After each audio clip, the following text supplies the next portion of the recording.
Well, I hope you had fun playing in our own backyard, the solar system, last week. Uh, we learned a lot of things. We saw ways to apply the physics we'd learned, but we want to broaden our horizons beyond that.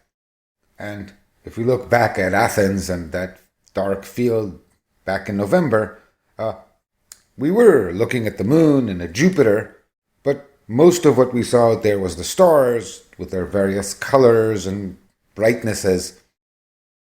And we're going to spend this week, indeed, taking the first step beyond the solar system, and that's going to involve trying to understand the stars. Uh, I think it was Auguste Comte who said that we're very limited as regards the stars. We can look at them, but we can't touch them, and we can't smell them, and we can't taste them, and we can't do any experiments with them, so how are we ever going to figure out what's going on and what stars are made of or how they work? And there are two things that I would add, two places where Comte was wrong. One is, we've learned, as we'll see, to look very closely and in ways that he couldn't have imagined. And the other thing we can do is we can think about stars. We can bring to bear all of the physics we've learned and perhaps even some new physics. And that's what we're going to spend this week doing, trying to use all of those things to see what we can say about stars. And so here's the plan. Of course, natural place to start, just as we started our discussion of planets with Earth, is to start our discussion of stars by looking at the sun, our local star. We have a lot more observations of the sun than we do of other stars. It's a good place to develop an understanding, and as we'll see, that'll take us to some new physics. And then, once we want to look beyond the sun at other stars, we need to start figuring out how to measure things about the stars. What do we want to know? We want to know their luminosities. We want to know their temperatures. We want to know their sizes and masses so that we can parameterize our understanding of the physics by matching it to the observed parameters of the models.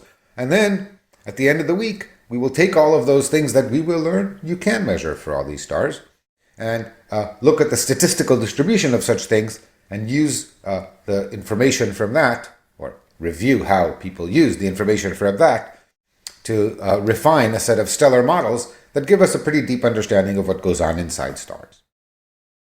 That said, we move on, we start by talking about our sun, and immediately we bump into a problem. What's the most salient thing about our sun? The most salient thing about our sun is that it shines. It produces these 4 times 10 to the 26 watts of energy. It does that, we know, because it's a large, hot object at 5,800 degrees with that surface area. It radiates that much. So far, so good. It's radiating that energy. It's been doing it for 4.5 billion years, and the question is, why is it not cold yet? Why is it still at 5,800 degrees on the surface? And one can start assessing the ways we know of producing energy. And the first, the way we usually produce energy, is various chemical reactions. The common factor between all of these is that all chemical reactions involve rearranging the electrons in an atom. Rearranging the electrons in an atom is essentially forming the electromagnetic potential energy in atoms. Because of the size of an atom and the size of the charges, this produces on the order of 10 to the minus 19 joules per atom. And if the atom in question is a hydrogen atom, which is what the sun is made of, and I'm not saying that I can propose a way to chemically burn hydrogen in the absence of oxygen, but imagine that there were some bizarre chemistry that takes place at solar temperatures or something. It would produce this much energy.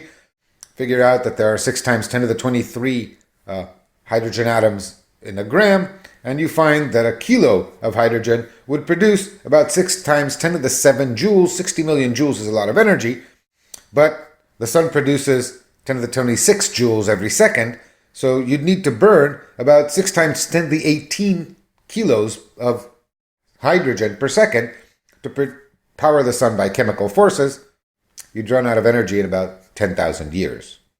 It was this idea that led Lord Kelvin to the idea of Kelvin-Helmholtz heating, the process that we've been seeing is very important in astrophysics.